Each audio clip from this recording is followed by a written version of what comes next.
વચનામૃત પત્રાંક 399 વચનામૃતનું પાન 348 પત્રાંક 399 મુંબઈ શ્રાવણ 1948। આ પત્ર અંબાલાલભાઈ લાલચંદ ખંભાતવાળા ઉપર છે। એમાં કૃપાલે લખે છે, મુમુક્ષુ જન સત્સંગમાં હોય તો નિરંતર ઉલ્લાસિત પરિણામમાં રહી આત્મસાધન અલ્પકાળમાં કરી શકે છે, એ વાર્તા યથાર્થ છે। મુમુક્ષુ જન, જેને જન્મમરણથી છૂટવાની કામના છે, તે મુમુક્ષુ જન એટલે માણસ લોક। જે કોઈ પણ મુમુક્ષુ જેને મોક્ષ પ્રાપ્ત કરવાની ઈચ્છા છે, મુક્ત થવાની ઈચ્છા છે, જન્મમરણથી છૂટવાની ઈચ્છા છે, એવો મુમુક્ષુ માણસ જો સત્સંગમાં રહે હોય તો નિરંતર ઉલ્લાસિત પરિણામમાં રહી આત્મસાધન અલ્પકાળમાં કરી શકે છે। કેમ કે જેમ કે અહીંયા છે તો આખો દાડો નિમિત્તો એમાં આ ભાવ શુદ્ધિના જ છે, તો એમાં જો ઉલ્લાસિત પરિણામ હોય, સત્સંગમાં રહીને પણ એને ખરેખર આત્મા આરાધના કરવાનો જ ભાવ હોય અને સવારથી સાંજ સુધી એમાં જ જો મંડ્યો રહે તો એના પરિણામ ઉલ્લાસિત થાય, ખૂબ એને આનંદ આવે, ઉલ્લાસ આવે, અંતરથી પ્રેમ આવે ભગવાનના ગુણો પ્રત્યે, તો એ આત્મસાધન અલ્પકાળમાં કરી શકે। અલ્પકાળ પણ એવો પ્રેમ ઉલ્લાસ ભાવ આવવો જોઈએ। જેમ કે આઠ દ્રષ્ટિમાં આપણે બોલીએ છીએ, કેવો ઉલ્લાસ, તન વિકસે મન ઉલ્લસેજી, તન વિકસે મન ઉલ્લસેજી, રીઝે બુઝે એકતાન, તે ઈચ્છા વિણ ગુણ કથાજી, બહેરા આગળ ગાન રે જીનજી, ધન ધન તુજ ઉપદેશ। તન વિકસે મન ઉલસે, ભગવાનના વચનોથી એનું તન એટલે શરીર વિકસિત પામે એટલે રોમાંચ થાય ભગવાનના વચનોથી। તન ઉલસે મન ઉલસે, તન વિકસે, રીઝે બુઝે એકતાન, ભગવાનના વચનોથી તે રીઝે રાજી થાય, બુઝે સમજે, એકતાન, એકતાન એટલે તલ્લીન ભાવે એમાં લીન થાય, તો તન વિકસે મન ઉલ્લસેજી, રીઝે બુઝે એકતાન, તે ઈચ્છા વિણ ગુણ કથાજી, બહેરા આગળ ગાન રે જીનજી, ધન ધન તુજ ઉપદેશ। જો એવી ઈચ્છા નથી અને પરમાર્થ પ્રાપ્ત કરવાની તો તન ઉલસે મન રીઝે, તન ઉલસેજી, રીઝે બુઝે એકતાન, તો ઠીક, તો લાભ થાય, ઉલ્લાસિત પરિણામ મળીને આત્મસાધન અલ્પકાળમાં કરી શકે। તન વિકસે મન ઉલ્લસેજી, રીઝે બુઝે એકતાન, તે ઈચ્છા વીણ, એવી ઈચ્છા નથી, વીણ એટલે વગર, આવા ઉલ્લાસ ભાવ વગર, તે ઈચ્છા વીણ ગુણ કથાજી, એના આગળ ભગવાનના ગુણોની કથા કરીએ તો શું થાય? બહેરા આગળ ગાન, બહેરો માણસ હોય એના આગળ સંગીત આલાપે તો શું ફાયદો? એ જાણે શું બોલે છે, એને કંઈ લાભ જ નથી। તેમ જો ભગવાનની ભક્તિ કરીને આપણને ઉલ્લાસ પરિણામ ન આવે, આવો તન વિકસે મન ઉલસે, રીઝે બુઝે એકતાન, એ જો ભાવ નથી તો ઈચ્છા વિણ ગુણ કથાજી, બહેરા આગળ ગાન, બહેરા આગળ ભલે ગમે એટલું ગાયન કરીએ એને માટે તો કંઈ એનો લાભ નથી, કેમ કે સાંભળતો જ નથી। તેમ આપણે જો ભગવાનના વચનો સાંભળીને, વાંચીને, વિચારીને જો ઉલ્લાસ ભાવ ન આવે તો એ બહેરા આગળ ગાન જેવું જ છે, એનો કોઈ લાભ નથી। પણ જેને લાભ થાય તેને તો ટૂંકાણમાં ઘણું મોટું કામ થઈ જાય। ફરી એક દ્રષ્ટાંત ફરી આઠ દ્રષ્ટિમાં જ આપ્યું, એ જ દ્રષ્ટિમાં, તરુણ સુખી સ્ત્રી પરિવર્યોજી, જેમ ચાહે સુર ગીત, સાંભળવા તેમ તત્વને જી, એ દ્રષ્ટિ સુવિનીત રે જીનજી ધન ધન તુજ ઉપદેશ. તરુણ સુખી સ્ત્રી તરુણ સુખી તરુણ સ્ત્રી આ પરિવર્યોજી એટલે જુવાન સ્ત્રી સાથે પોતાની સ્ત્રી સાથે બેઠો હોય. તરુણ સ્ત્રી સુખી પરિવર્યોજી જેમ ચાહે સુરગીત અને કોઈ દેવતાઈ ગીત સંભળાય તો તરત જ ઉઠીને ભાગે ગો એવું સંગીત ક્યાં છે સાંભળવાની એને કેવી ઈચ્છા થાય અંતરથી. તેમ તરુણ સુખી સ્ત્રી પરિવર્યોજી જેમ ચાહે સુરગીત સાંભળવા તેમ તત્વને જી ભગવાનની વાત તાત્વિક વાત સાંભળવા એને આવો અંતરથી ઉલ્લાસ હોય કે ક્યાં છે કોણ વાત કરે એવી વાત ભગવાનની કોણ કરનાર છે. એમ તરુણ સુખી શ્રી પરિવર્યોજી જેમ ચાહે સુરગીત સાંભળવા તેમાં તત્વને જી એ દ્રષ્ટિ સુવિનીત રે જીનજી. એ દ્રષ્ટિ સુવિનય વાળી છે અને એને તત્વની પ્રાપ્તિ થાય કેમ કે અંતરથી સાંભળવાની જિજ્ઞાસા છે. જેમ કે જેને ભૂખ લાગી હોય તો તેને પકવાન નહીં પણ સૂકો રોટલો હોય તો મીઠો લાગે કેમ કે ભૂખ છે. અને ભૂખ ન હોય તો ગમે એટલા પકવાન હોય તો એને ભાવે નહીં કે શું નથી મને રુચિ નથી ખાવાની. તેમ ભગવાનની ભક્તિ પ્રત્યે જેનો ઉલ્લાસ ભાવ હોય તત્વ જાણવાની અત્યંત જિજ્ઞાસા હોય તેને એવો મોટો લાભ થાય અને બોધ પરિણમે. એટલે કૃપાલદેવ કે છે મુમુક્ષુ જન સત્સંગમાં હોય તો નિરંતર ઉલ્લાસિત પરિણામ રહી આત્મસાધન અલ્પકાળમાં કરી શકે છે. એવો પ્રેમ એને ભગવાન પ્રત્યે આવવો જોઈએ તો એનું કામ બહુ જ જબરદસ્ત થઈ જાય. એટલે પ્રભુ શ્રી કે પ્રભુ હરખ આવ્યો નથી. આ જીવને ભગવાનના ગુણો પ્રત્યે પ્રેમ જ આવ્યો નથી. પ્રેમ આવે તો કર્મનો ભૂસાડીઓ થઈ જાય એક સાથે ગોટો વળીને. માણગી શેઠ હતા તેમને પ્રભુશ્રી પ્રત્યે એટલો પ્રેમ હતો કે અહીંયા ઘરે જમતા હોય અને પ્રભુશ્રી કોઈ સમાચાર મોકલે કે માણગી શેઠને કહેજો આવવાનું અને જેવા સમાચાર સાંભળ્યા તો એમ નહીં કે હું જમીને જાઉં પછી જઈશ નહીં તરત જ હાથ ધોઈને ઉઠીને ચાલતા થાય અધવચ્ચે જ. એટલો પ્રેમ હતો. ત્યાં ચોમાસું કરાવેલું પૂનામાં પ્રભુશ્રીજીને ત્યાં કેટલો પ્રેમ. પ્રભુશ્રી એકવાર કહે કે આ માણેકજી શેઠ તો પૈસાના ઠેકાણે રૂપિયો વાપરે છે અને પ્રભુ પાણીના ઠેકાણે દૂધ રેડે છે. એટલે આટલું હોય છે કે ઝાલ્યોને રાખીએ તો કંઈનું કંઈ કરી નાખે અને ન ઝાલીએ તો કંઈનું કંઈ કરી નાખે. એટલો બધો પ્રેમ પ્રભુશ્રી પ્રત્યે. એટલે જેને સત્પુરુષના ગુણો પ્રત્યે આવો પ્રેમ આવે તેનું કામ બહુ શીઘ્ર થઈ જાય.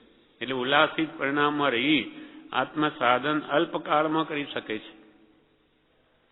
એવું દ્રષ્ટાંત આપણને પૂજામાં બોલીએ છીએ. આપણને જીરણ શેઠની ભાવના. જીરણ શેઠ એને ભાવથી ઠેઠ 12મા દેવલોકનું પુણ્ય બાંધી લીધું. એ શું કરે રોજે ભગવાન મહાવીરને બરસી ચોમાસી તપ છે. હવે એમને તો ખબર નથી શું તપ કર્યું. એટલે રોજે જઈને ભગવાનને પ્રાર્થના કરી આવે કે પ્રભુ મારા ઘેર કાલે પારણું કરજો, કાલે પારણું મારે ત્યાં કરજો. આમ રોજે કહી આવે. એટલે ભગવાન આવે નહીં. ભગવાન ચોમાસી તપ છે.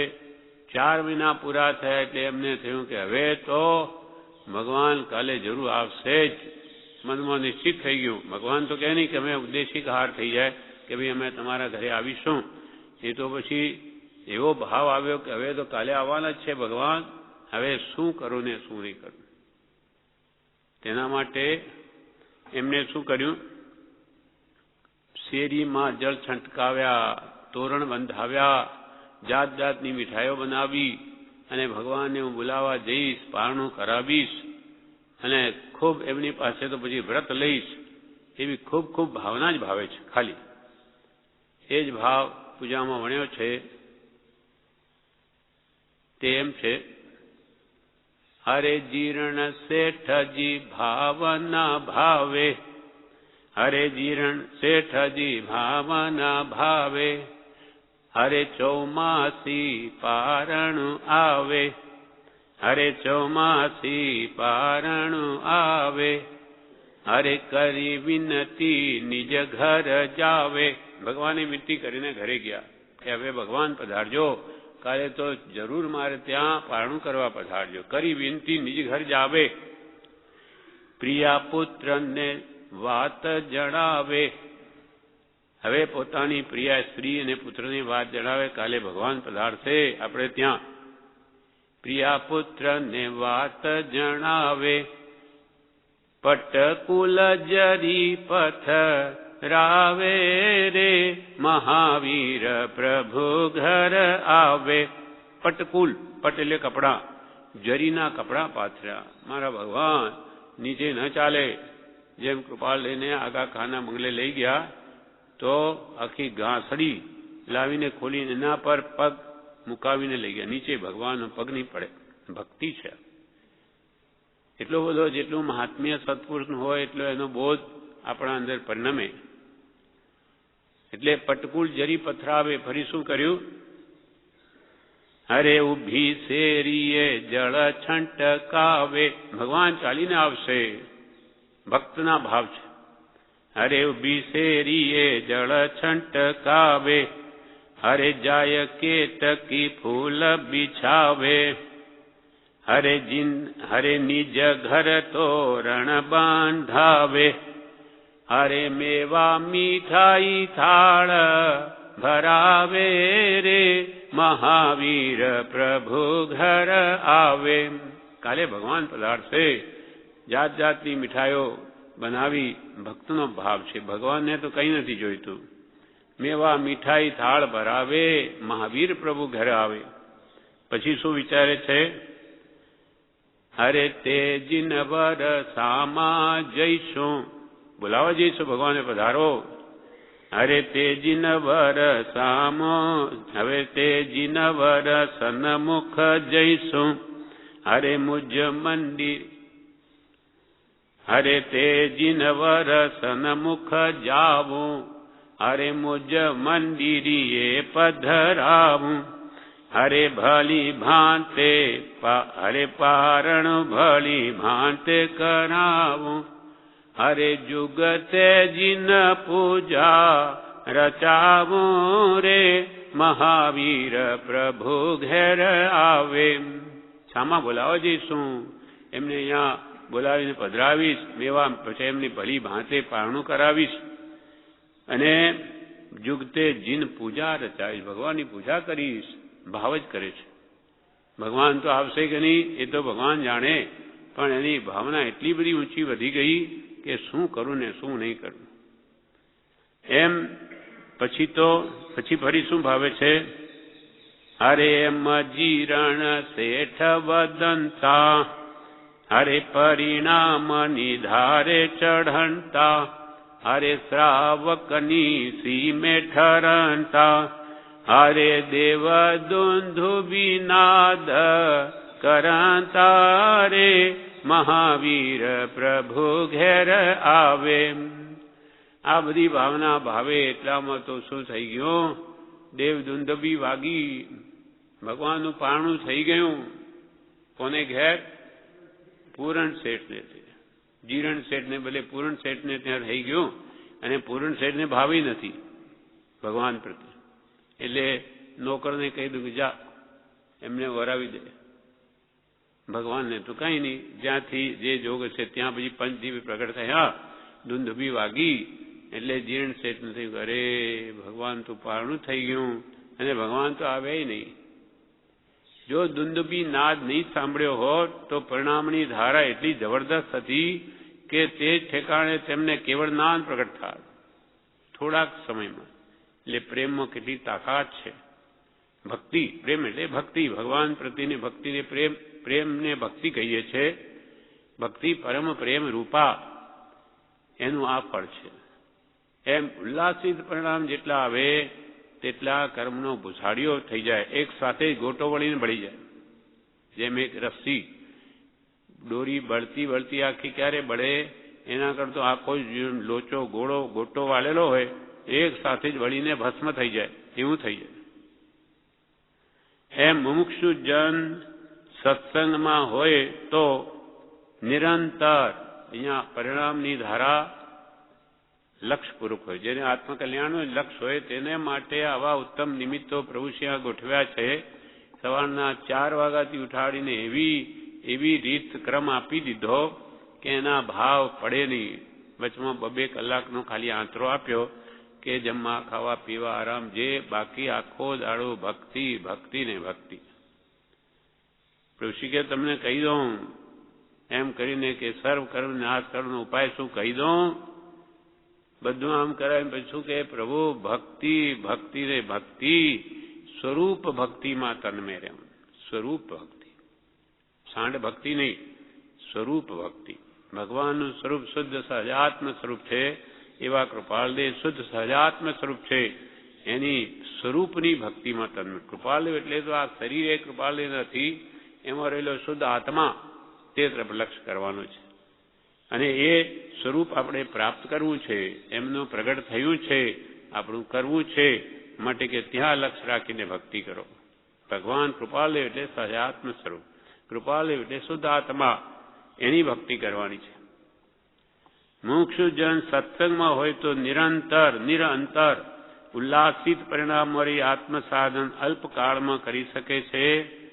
એ વાર્તા યથાર્થ છે. કૃપાલ કે આમાં કોઈ શંકાને સ્થાન નથી. તેમજ સત્સંગના અભાવમાં પરિણતિ રહેવી એ વિકટ છે.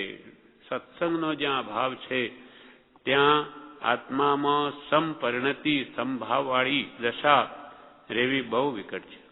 તથાપિ એમ કરવામાં જ આત્મસાધન રહ્યું હોવાથી એટલે કે સંભાવ રાખવામાં જ આત્મકલ્યાણ રહ્યું હોવાથી ગમે તેવા માઠા નિમિત્તમાં પણ જે પ્રકારે સંપરિણતિ આવે તે પ્રકારે પ્રવર્તવું એ જ યોગ્ય છે. ગમે તેવા સુખ દુઃખના નિમિત્ત મળી આવે આપણે બધાને, તેમાં બધામાં સંભાવ રાખે જીવ જન્મથી છૂટે. બધા કર્મથી મુક્ત થવું હોય તો સંભાવ સિવાય બીજો ઉપાય નથી. એટલે કૃપાલ કે તથાપિ એટલે તો પણ સંભાવ રાખવામાં જ આત્મકલ્યાણ રહ્યું હોવાથી ગમે તેવા માઠા નિમિત્ત હોય વિષય કસાયના એ બધામાં સંપરિણતિ આવે તે પ્રકારે પ્રવર્તવું એ જ યોગ્ય છે. નાનીના આશ્રયમાં નિરંતર વાસ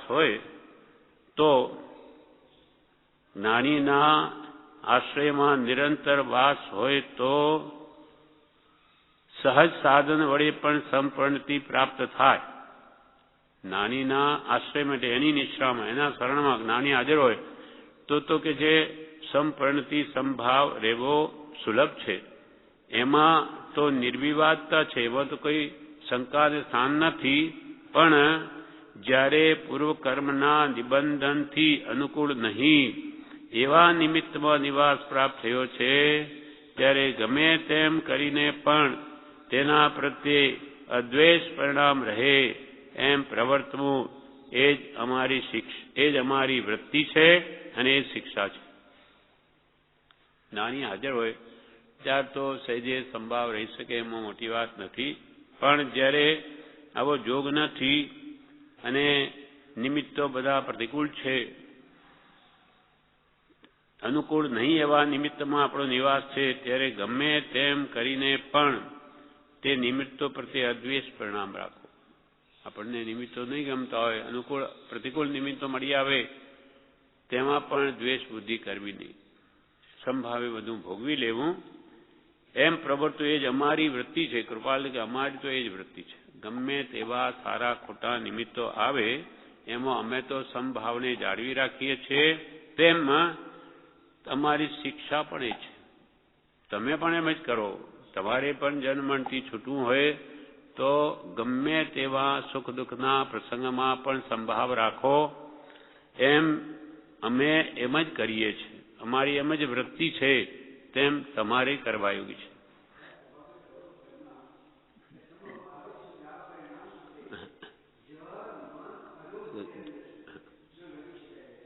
બરોબર. સમભાવ સદા સમભાવ સદા પરિણામ થશે. જડ મંદ અધોગતિ જન્મ જશે. એટલે સંભાવમાં તમે પરિણામ રાખશો તો તમારી જડ ને મંદ ગતિના ભવો જશે. એકેન્દ્રીય બધા છે જડ ભવો છે, જડ જેવા છે એકેન્દ્રીય, જેમાં ઝાડ પાન છે જડ જેવા છે. આપણને લાગે એમાં જીવ છે કે નહીં, એ હમણાં સાયન્સે પ્રૂવ કર્યું. ભગવાન તો પહેલેથી કે જીવ છે. એવા જડ જવો જડ મંદ બુદ્ધિના જીવો જે આ ઢોર પશુ વગેરે એ પણ બધા જન્મ જશે. ક્યારે? તમે સમભાવ રાખશો તો. સમભાવ વડે મન શુદ્ધ કરો, નવકાર મહાપદને સમરો, નહીં એહ સમાન સુમંત્ર કહો, ભજીને ભગવાન ભવ અંતરો. એટલે જે કંઈ પણ જીવો મોક્ષને પામ્યા છે આ દિવસ સુધી તે બધા સમભાવથી જ પામ્યા છે. જ્યાં સુધી આપણા જીવનમાં સંપન્નતિ ન આવે, એટલે કે સુખ દુઃખમાં સંભાવ, રાગદ્વેષમાં સંભાવ, બધા દ્વંદ નહીં મટી જાય ત્યાં સુધી જીવનો કોઈ કાળે પણ મોક્ષ થાય નહીં. બધામાં સંપન્નતિ. જે કંઈ પણ જ્ઞાનીઓ મોક્ષે ગયા છે તે સંભાવથી જ ગયા છે. એટલે કૃપાલુ અહીંયા કહે છે તમારા ગમે તેવા પ્રતિકૂળ પ્રસંગો આવી પડે તેમાં પણ તમે સંભાવ રાખો. એ જ અમારી વૃત્તિ છે, અમે એ પ્રમાણે વર્તીએ છીએ અને એ જ અમારી શિક્ષા છે. તમે બધાને પણ એ શિક્ષા છે. કેમ કે સંભાવ વગર જીવનો મોક્ષ નથી. સત્પુરુષનો દોષ જે પ્રકારે તેઓ ન ઉચ્ચારી શકે તે પ્રકારે જો તમારાથી પ્રવર્તવાનું બની શકે તેમ હોય તો વિકટતા બેઠીને પણ તેમ પ્રવર્તવું યોગ્ય છે. કોઈ કૃપાલદેવ પ્રત્યે કોઈ સાધુઓ ગમે તેમ બોલતા હોય, સત્પુરુષનો દોષ જે પ્રકારે તેઓ ન ઉચ્ચારી શકે, કૃપાલદેવ પ્રત્યે કોઈ ગમે તેમ આપણા નિમિત્તે નહીં બોલી શકે તે પ્રકારે જો તમારાથી પ્રવર્તવાનું બની શકે તેમ હોય તો વિકટતા વેઠીને પણ તેમ પ્રવર્તવું યોગ્ય છે. મુશ્કેલી વેઠીને પણ તમે એમ વર્તજો કે તમારા નિમિત્તે કૃપાલદેવની નિંદા નહીં થાય. અમારો દોષ કોઈ ઉચ્ચારે નહીં. એમાં દયા છે કે એને સામા વ્યક્તિને ભાન નથી અને તમારા નિમિત્તે પણ એક જ્ઞાનીની આશ્રાતના કરી બેસશે તો એનો અનંત સંસાર વધી જશે. માટે તમે ખ્યાલ રાખજો એમ કહ્યું. હાલ અમારી તમને એવી કોઈ શિક્ષા નથી કે તમારે તેમનાથી ઘણી રીતે પ્રતિકૂળ વર્તન કરવું પડે. અમે કોઈ એ જીવોથી પ્રતિકૂળ વર્તન કરવાનું તમને અમે કહ્યું નથી. છતાં કોઈ બાબતમાં તેઓ તમને બહુ પ્રતિકૂળ ગણતા હોય, અમે તમને કહ્યું નથી તમે આમાંથી આવી રીતે વર્તન પ્રતિકૂળ કરજો. છતાં કોઈ બાબતમાં તેઓ તમને બહુ પ્રતિકૂળ ગણતા હોય તો તે જીવનો અનાદિ અભ્યાસ છે એમ જાણી સહનતા રાખવી એ વધારે યોગ્ય છે. અમે કહ્યું નથી છતાં એમને કોઈ એવો દોષ તમને લાગે કે ભાઈ આ તો બરોબર નથી એમ કરે છે તો પણ તમે સહન કરજો. તમે કે ભાઈ અમારો દોષ નથી તમે કેમ કહો છો, કોઈ જાતનો પાછો જવાબ આપતા નહીં. બધું સમભાવે પી જજો, નહીં તો એકનું બેન વધારે બંધન કરશે. અને પેલો એમ બોલે છે તો કે જીવનો અનાદિ અભ્યાસ છે, આવો અનાદિથી આવો આસાધના કરતો આવ્યો છે એટલે એના માટે તો સહજ છે. પણ આપણે એ બાબતમાં સહનતા રાખવી એ જ વધારે યોગી છે. જેના ગુણગ્રામ કરવાથી જીવ ભાવમુક્ત હોય છે તેના ગુણગ્રામથી પ્રતિકૂળતા આણી દોષ ભાવે પ્રવર્તવું એ જીવને જો કે મહા દુઃખદાયક છે. જે પુરુષની આરાધના કરવાથી એના ઉપદેશે વર્તવાથી આપણો આત્મા સંસારથી મુક્ત થાય, ભવમુક્ત થાય, એવા ગુણગ્રામથી પ્રતિકૂળતા આણી ગુણગ્રામ કરવા દૂર રહ્યા પણ દોષ ભાવ જોવા એ પ્રમાણે પ્રવર્તવું એ જીવને જો કે મહા દુઃખદાયક છે એમ જાણીએ છીએ. જે જ્ઞાની પુરુષો કે ભગવાન મહાવીર છે માનો એની કોઈ નિંદા કરે તો એનો અનંત સંસાર વધી જાય. કારણ કે જે પુરુષની આજ્ઞા માનવાથી આપણો અનંત સંસાર તૂટી શકે તેના બદલે એની નિંદા કરે અને એ સાંભળીને ફરી એવો બીજો ભાવ, એવો ખરાબ ભાવ બીજાને પણ ભગવાન પ્રત્યે થાય તો એ પણ અનંત સંસાર વધારે.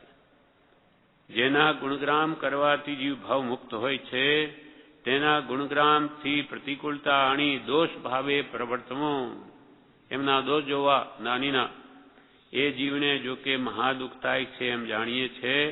અને તેવા પ્રકારમાં જ્યારે તેઓનું આવી જવું થાય છે ત્યારે જાણીએ છીએ કે જીવને કોઈ તેવા પૂર્વકર્મનું નિબંધન હશે. છતાં કોઈ નિંદા કરતું હોય તો અમે એમ જાણીએ છીએ કે પૂર્વે એનું મિથ્યાત્વ ગાઢ છે, એટલે એને નિંદા કરવાનું સૂજે જે ગમે છે. પૂર્વકર્મનું નિબંધન છે. અમને તો તે પ્રત્યે અદ્વેષ પરિણામ જ છે. અમને એમના પ્રત્યે કોઈ બીજો ભાવ નથી. જેમ ગોટોરભાઈ ખંભાતમાં સભા મધ્યે કૃપાલયને ગમે તેમ બોલ્યા, પણ કૃપાલયને સંભાવ છે. કૃપાલય કે જુઓ અનંતાનંદની કસાય ધ્રુજે છે, એમને બીજો ભાવ નથી. છતાં લોકોને મુમુક્ષોને કહ્યું તમે એમની નિંદા કરશો નહીં. એ કૃપાલય ગમે ત્યાં બોલ્યા છતાં, કારણ કે સમય આવે એ પણ ઠેકાણે આવશે. 6 મહિના પછી દેવકણજીના વ્યાખ્યાનમાં એમણે નાની પુરુષ સાંભળી ખૂબ પશ્ચાતાપ થયો કે મેં મોટી ભૂલ કરી, મેં આવા પુરુષની નિંદા કરી ને છૂટી ગયા. એમ કૃપાલયના જ્ઞાનમાં હતું, પણ આપણને જે પુરુષની ઓળખાણ જ નથી તે પુરુષની નિંદા કયા આધારે કરીએ? મધ્યસ્થ રહેવું જોઈએ એમાં.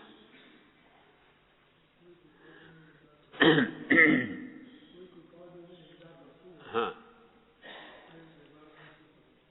આપણે પણ મૌન રહેવું, સાંભળી રહેવું, સહન કરવું એમ કે છે. કારણ શું છે? આપણે જો એમનો સામનો કરીને કંઈ બે શબ્દ કહીશું તો એ વધારે નિંદા કરશે.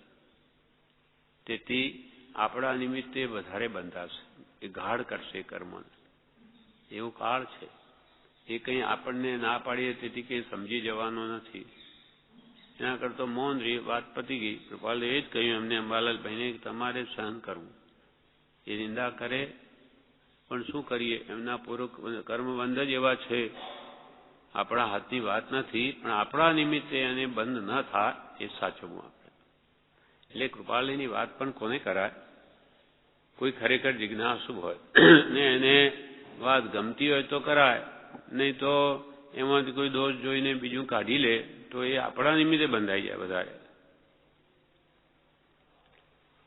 એટલે અમને તો ગમે તે ભલે નિંદા કરે તો પણ એમના પ્રત્યે અદ્વેષ પરિણામ જ છે. વળી કહ્યું, અને તેમના પ્રત્યે અમને કરુણા આવે છે, દયા આવે છે. તમે પણ તે ગુણનું અનુકરણ કરો. તમે પણ એને વળો નહીં કે ક્રોધ કરો નહીં, પણ તમે પણ શાંતિ રાખો, ક્ષમતા રાખો, અદ્વેષ પરિણામ રાખો. એના પ્રત્યે બીજો ભાવ નહીં રાખો કે એના બિચારે એક તો એ કર્મે દુઃખી છે એટલે એવું એને સૂજે છે.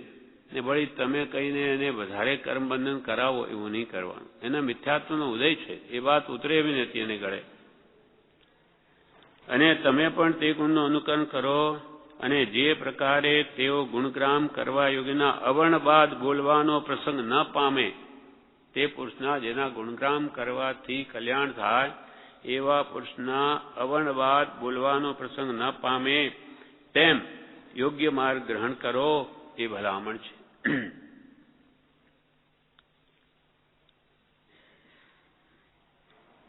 નાની પુરુષોના બોધથી જીવનું કેવું કલ્યાણ થઈ જાય.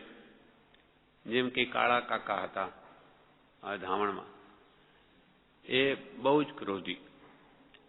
કંઈ પણ નિમિત્ત બને તો એના પર એટલો બધો ક્રોધ કરે કે લોકો કે ભાઈ આ માણસને છંછેડવો નહીં. પણ પ્રભુશ્રીજી ત્યાં આવ્યા, એમના સમાગમથી એમનો આખી પ્રકૃતિ ફરી ગઈ, એકદમ શાંત થઈ ગયા. એટલે બીજા કહેવા લાગ્યા કે અરે આ પુરુષ કેવો હતો અને એવો કેમ થઈ ગયો, શાંત એકદમ બકરી જેવો. તો કે એને કોણ મળ્યા આવા? પછી કહ્યું કે એમને લઘુરાજ પ્રભુશ્રીજી આશ્રમથી આવેલા એના સમાગમથી આ બધો ફેરફાર થયો છે. તો આવા મહાત્મા અને ફેરવી નાખ્યો આખો, એમ કોનું મહાત્મ્ય લાગ્યું? પ્રભુશ્રીજીનું. હવે આવા પુરુષો હોય એને કોઈ નિંદા કરતો હોય ને આપણે કે તું કેમ નિંદા કરે, એમ સામાથી તો વધારે બોલશે. એને એવો પાપનો ઉદય છે એટલે તો એ બોલી રહ્યો છે. એટલે આપણે શાંતિ ખમી લઈએ તો કદાચ એને સવડી બુદ્ધિ આવી પણ જાય. કેમ કે હું ગમે એટલો બોલ્યો. એક બીજો પ્રસંગ છે. કૃપાલની પરીક્ષા જ ખાલી કરવા એક વ્યક્તિએ કૃપાલને ગમે તેમ બોલવા લાગે કે ક્રોધે ભરાય છે કે નહીં, ગમે તેમ તમે ઢોંગી છો, તમે એવા છો તેવા છો. કૃપાલને તો બધું સાંભળી રહ્યા. કોઈ એના મોઢા પર એક રેખા પણ ફરી નહીં, એનો ફેરક નહીં પડ્યો. પેલા બધું જોયું એટલે છેલ્લો પાઘડી મૂકી કૃપાલના ચરણમાં કે ભગવાન મેં તો આપની પરીક્ષા કરવા માટે કરેલું, માફ કરજો, આપ ખરેખર એવા જ છો. એમ જેને કોઈ અસર નથી, આવા મહાપુરુષનું કોઈ ગુણગાન કરવાને બદલે નિંદા કરે તો કેટલો કર્મ બાંધે. અમે પોતે ઉપાધિ પ્રસંગમાં રહ્યા હતા અને રહ્યા છીએ તે પરથી સ્પષ્ટ જાણીએ છીએ કે તે પ્રસંગમાં કેવળ આત્મભાવે પ્રવર્તવું એ દુર્લભ છે. અમે ઉપાધિમાં હતા અને છીએ. આ સમયે પણ કેવળ આત્મભાવે વર્તવું કેટલું દુર્લભ છે અમે જાણીએ છીએ. માટે નિરુપાધિવાળા દ્રવ્ય ક્ષેત્ર કાળ ભાવનું સેવન અવશ્યનું છે. આવી ઉપાધિમાં મને આત્મ સમાધિ રાખવી કેટલી દુર્લભ પડે છે તે એમને અનુભવ છે. માટે દ્રવ્ય ક્ષેત્ર કાળ ભાવનું સેવન નિરુપાધિ, જ્યાં ઉપાધિ નથી એવા દ્રવ્ય ક્ષેત્ર કાળ ભાવની ખૂબ જરૂર છે. એટલા માટે જ કૃપાલદેવ આ ધરમપુર કે રાળજ કે ઉત્તરસંડા કે ઈડર કે કાવીઠાક શા માટે ગયેલા? નિવૃત્તિ, એકાંત સ્થળો માટે. મુંબઈમાં એવું મળે નહીં એના માટે નીકળીને આવા દ્રવ્ય ક્ષેત્ર કાળ ભાવ નિરુપાધિવાળા સ્થાને જતા હતા. એમ જાણતા છતાં પણ હાલ તો એમ જ કહીએ છીએ કે તે ઉપાધિ વહન કરતા જતા નિરુપાધિને વિસર્જન ન કરાય, એમ થાય તેમ કર્યા રહો. જાણીએ છીએ કે નિવૃત્તિવાળા દ્રવ્યક્ષેત્ર કાળ ભાવ જોઈએ છે તો જ આત્મ સમાધિ વિશેષ રહે. પણ અમારો ઉદયમાં એવો છે એટલે હમણાં ઉપાધિને રાખી છે, છતાં પણ મનમાં તો નિરુપાધિ વિસર્જન થતી નથી. નિરુપાધિમય જ જોઈએ છે જીવન, પણ કર્મને આધીન શું કરી? અમ જેવા સત્સંગને નિરંતર ભજે છે તો તે તમને કેમ અભજ્ય હોય? અમે નિરંતર સત્સંગને ઈચ્છીએ છીએ તો તમારા જેવાને સત્સંગ કેમ અભજ્ય હોય? તમારે તો જરૂર વિશેષ હોય જ, તે જાણીએ છીએ. પણ હાલ તો પૂર્વ કર્મને ભજીએ છીએ એટલે તમને બીજો માર્ગ કેમ બતાવીએ? હમણાં અમે તો જો આ પૂર્વ કર્મ લઈને આ ઉપાધિમાં બેઠા છીએ તો તમને બીજું શું કહી શકીએ તે તમે વિચારો. એક ક્ષણ વાર પણ આ સંસર્ગમાં રહેવું ગમતું નથી. એક ક્ષણ વાર પણ આ મુંબઈ જેવા વાતાવરણમાં કે આવા મોહમય બધો આખું જ વાતાવરણ છે, આમાં અમને એક ક્ષણ પણ ગમતું નથી. એક ક્ષણ વાર પણ આ સંસર્ગમાં રહેવું ગમતું નથી. તેમ છતાં ઘણા કાળથી આ સેવીએ છીએ અને હજુ અમુક કાળ સેવાનું ધારી રાખવું પડ્યું છે. છતાં આ ઉપાધિમાં બેઠા છીએ અને હજુ અમારે ઉપાધિમાં રહેવું પડશે એમ કર્મના પ્રકાર જોતા લાગે છે. ધારી રાખવું પડ્યું છે અને તે જ ભલામણ તમને કરવી યોગ્ય માની છે. એટલે કે તમારે પણ હવે સહન કરવું કોઈ અમારા વિશે કોઈ કહે તો. કેમ કે અમારું પ્રવર્તન એવું જ છે ગ્રસ્તપણાનું. હવે એમાં કોઈ નિંદા કરે તમે એને કહો કે નહીં એવું નથી, અંતરથી તો એવા છે, એ નહીં માને. અમારું બાહ્ય વર્તન જુદું છે એટલે એ જોઈને નિંદા કરશે જ. એટલે તમે બોલશો જ નહીં, સહન કરો. જેમ મને તે બુનિયાદી સાધન સંપન્ન થઈ સત્સંગ, સત્શાસ્ત્રાભ્યાસ અને આત્મવિચારમાં પ્રવર્તવું એમ કરવું એ શ્રેયસ્કર છે. તમારે તો શું કરવું? જેમ બને તેમ વિનય આદિ ગુણ સંપન્ન થઈ, વિનય સરળતા, સંતોષ ભાવ કે ક્ષમા ભાવ આદિ રાખી સાધન સંપન્ન થઈ સત્સંગ કરવો. તમે બધા ભેગા મળીને સત્સંગ કરવો અને સત્શાસ્ત્રનો અભ્યાસ કરવો, સત્શાસ્ત્રાધ્યયન કરવું અને આત્મવિચારમાં પ્રવર્તવું. આત્મવિચાર કર્તવ્યરૂપ ધર્મ ભજવો યોગ્ય છે. આત્માની વિચારણા કરવી કે મારો આત્મા જન્મથી કેમ છૂટે, એનો શું ઉપાય છે, એ ઉપાય હું કરી રહ્યો છું કે શું કરી રહ્યો છું? આત્મા છૂટે એવું કરું છું કે બંધન થાય એવું કરું છું? એમ વિનયાદિ સાધન સંપન્નથી સત્સંગ, શાસ્ત્રાભ્યાસ, સતશાસ્ત્રાભ્યાસ અને આત્મવિચારમાં પ્રવર્તવું એમ કરવું એ જ શ્રેયસ્કર છે. શ્રેય એટલે કલ્યાણ, એ જ કલ્યાણકારક છે આત્માને. તમે તથા બીજા ભાઈઓને હાલ સત્સંગ પ્રસંગ કેમ રહે છે તે જણાવશો. તમે કે બીજા ભાઈઓ હાલ સત્સંગ કેવો કરી રહ્યા છો કે નહીં જણાવશો. સમય માત્ર પણ પ્રમાદ કરવાની તીર્થંકર દેવની આજ્ઞા નથી. ભગવાન તીર્થંકરોએ શું કહ્યું? કૃપાલદેવ કે છે સમય માત્ર પણ પ્રમાદ નહીં કરવું. ગૌતમ સ્વામી જેવા ચાર જ્ઞાનના ધરતાની ભગવાન શું કહે? હે ગોયમાં સમયમ ગોયમ માં પમાય. હે ગૌતમ, સમય માત્રનો પણ પ્રમાદ ન કર. આવો માનવ દેહ મળ્યો છે, અત્યંત મૂલ્યવાન છે. ઘણા ભવની સાધનાનું આ ફળ છે. આમનો આમ નથી મળ્યો માનવ દેહ. 10 દ્રષ્ટાંતિ દુર્લભ છે. ઘણા ભવનું પુણ્ય સંચય ભેગો થયો ત્યારે આ સ્થિતિ આવી મળી છે, બધી રીતે અનુકૂળતાઓ. એટલે હવે પ્રમાદ ન કરો, નહીં તો હાથમાંથી બાજી જતી રહેશે. આયુષ્ય ક્યારે પૂરું થશે કોણ જાણે, કેટલું સિલકમાં બાકી છે કંઈ નક્કી નથી. માટે સમય માત્ર પણ પ્રમાદ કરવાની તીર્થંકર દેવની આજ્ઞા નથી, ભગવાનની આજ્ઞા નથી. હંમેશા પુરુષાર્થશીલ રહો. પ્રતિ સેકન્ડ સમયે સ્વરૂપને ભૂલોમાં હું કોણ છું? તો કે સહજાત્મ સ્વરૂપ પરમ ગુરુ એ મારું સ્વરૂપ છે, એને ભૂલો નહીં. માટે એનું નામ જ સ્મરણ મંત્ર આપ્યું. સ્મરણ કે જેનું કદી વિસ્મરણ નહીં કરવું. અનાદિથી આજી સ્વસ્વરૂપને જ ભૂલ્યો છે અને જે સ્વરૂપ ની સાધના વિના જે એને અનંત દુઃખને પામે, જે સ્વરૂપ સમજ્યા વિના, જે સ્વરૂપ પોતાનું રૂપ શું છે વાસ્તવિક પોતાનું એટલે આત્માનું, પોતાનો આત્મા જ છે, જે તો પોતાનો નથી. જે સ્વરૂપ સમજ્યા વિના, બધું સમજ્યો, બીજું ઘણું જાણ્યું, પણ પોતે કોણ છે નહીં જાણ્યું. જે સ્વરૂપ સમજ્યા વિના પામ્યો દુઃખ, અનંત દુઃખ પામ્યો. અનાદિકાળથી 4 ગતિમાં ઘણું રજડ્યો, ખૂબ ભટક્યો.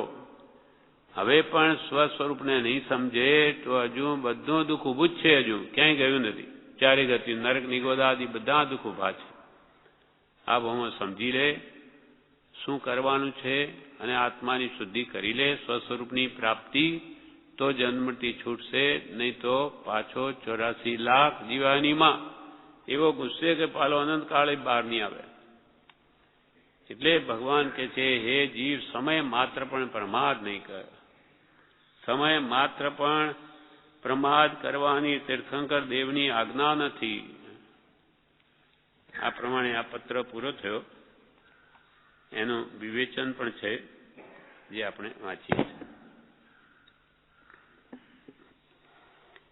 બોધામૃત ભાગ 2 પત્રાંક 399 વિવેચન. શ્રી રાજ મંદિર આહોર, ફાગણવદ બીજ સંમત 2008. એમાં કે છે, પૂજ્યશ્રી કહે, સત્સંગમાં ઉલ્લાસ ભાવ રહે છે અને થોડા વખતમાં ઘણું કામ થઈ જાય છે. સત્સંગમાં ઉલ્લાસ ભાવ રહે છે અને થોડા વખતમાં ઘણું કામ થઈ જાય છે. આવા રોજની 10 કલાકની ભક્તિ આપણે જ્યાં રહેતા હોઈએ ત્યાં કરવી હોય તો બીજા ગામમાં બહુ મુશ્કેલ છે. રોજના આવી રીતે ક્રમ સવારથી સાંજ સુધી કરવો એ બહુ દુર્લભ છે. એકાદ કલાક સવાર સાંજ કદાચ કરી લે, પણ આખો દિવસ એનું એ ત્યાં થવું બહુ મુશ્કેલ છે. ત્યારે અહીંયા સહેજ બને છે. જે એટલે કે છે સત્સંગમાં ઉલ્લાસ ભાવ રહે છે ને થોડા કાળમાં ઘણું કામ થઈ જાય છે. સત્સંગથી લાભ થાય છે. એવો યોગ ન હોય તો પણ સંભાવમાં રહેવું, સત્સંગનો યોગ ન હોય માનો તો પણ સંભાવમાં રહેવું, કેમ કે કર્યા વિના છૂટકો નથી.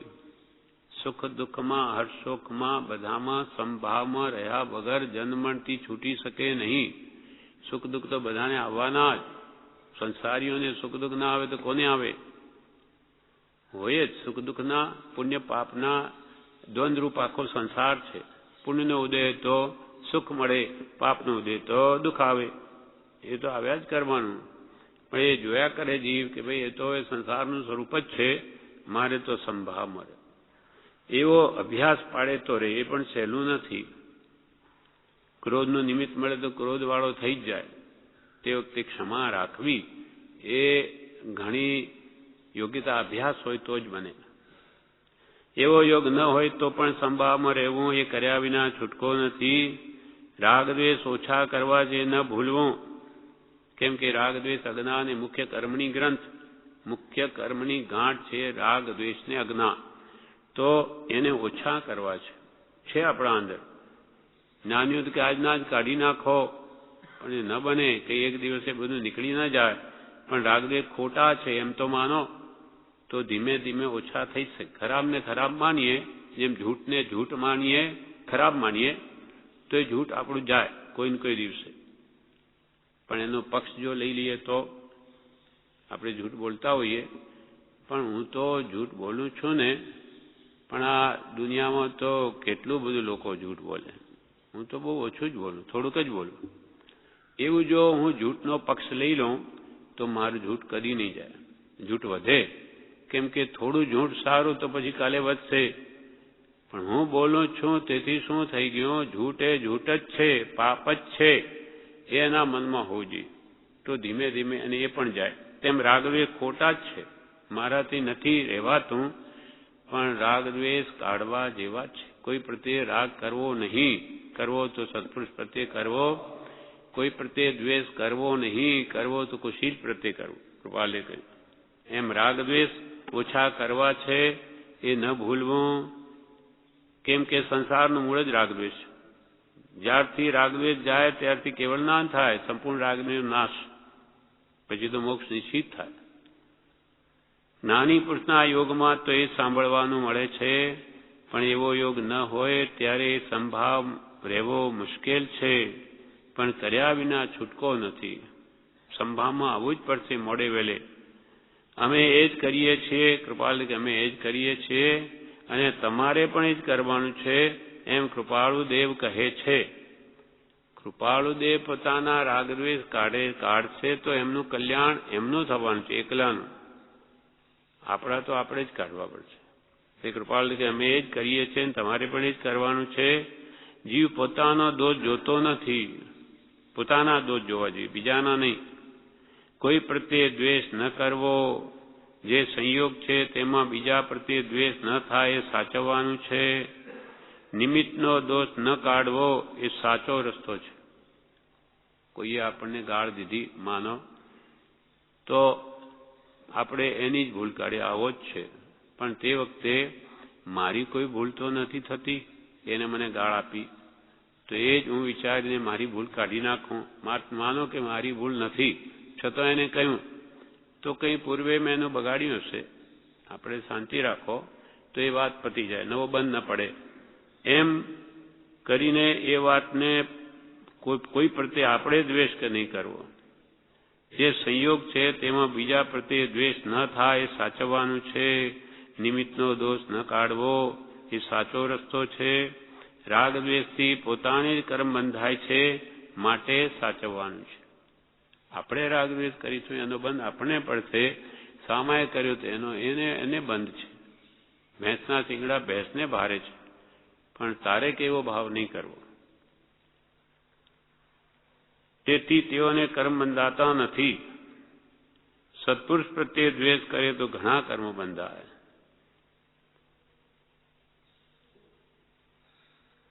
કોઈ આપણા પ્રત્યે માનો કે ક્રોધ કરે અને આપણે પણ સામે એની સાથે કરીએ તો આપણે એને શું ફરક પડ્યો? બે સરખા જ થાય. આપણને તો જન્મ મળતી છૂટવું છે માનો, અને પેલાને તો કંઈ ખબર જ નથી ધર્મની. હવે એ જેમ વર્તે તેમ આપણે વર્તીએ તો આપણો મોક્ષ કેમ થાય? એનું થયું તે આપણું એ થાય. જેમ કે એક સાધુ પુરુષ હતા, એ ધ્યાનમાં ઊભા હતા. એક તળાવના કિનારે પથ્થર ઉપર ત્યાં ધોબી આવ્યો. એણે કહ્યું, મહારાજ તમે જરા નીચે ઉતરી જાઓ, મારે રાજાના કપડાં ધોવા છે. આ શીલા છે, પથ્થર છે, એના પરથી તમે નીચે ઉતરી જાઓ. આ શીલા મને આપો, મારે કપડાં ધોવા છે રાજાના. તો મહારાજ સાંભળે નહીં. ફરી કહ્યું, મહારાજ નીચે ઉતરી જાઓ, મારે સમય થાય છે. નહીં સાંભળ્યું. એટલે એણે હાથ ખેંચીને પેલા મહારાજને નીચે ઉતાર્યા કે મહારાજ તો એકદમ ગુસ્સે ભરાઈ ગયા અને એકબીજામાં સામસામી બોલા ચાલી, પછી લડા લડી એવી થઈ કે બેના કપડાં ફાટી ગયા, બે નગ્ન થઈ ગયા. પછી પેલા મહારાજ શું કહે, સાધુ મહારાજ કે અરે શાસ્ત્રોમાં કહ્યું છે કે મુનિઓ ઉપર ઉપસર્ગ આવે તો દેવો એની સહાય કરે છે. અરે તમે ક્યાં ગયા બધા? ત્યારે આકાશવાણી થઈ. આકાશમાંથી દેવ બોલ્યો કે મહારાજ અમે તો હાજર છીએ, પણ તમારા બેમાંથી કોણ ધોબી અને કોણ મુનિ એ જ અમને સમજાતું નથી.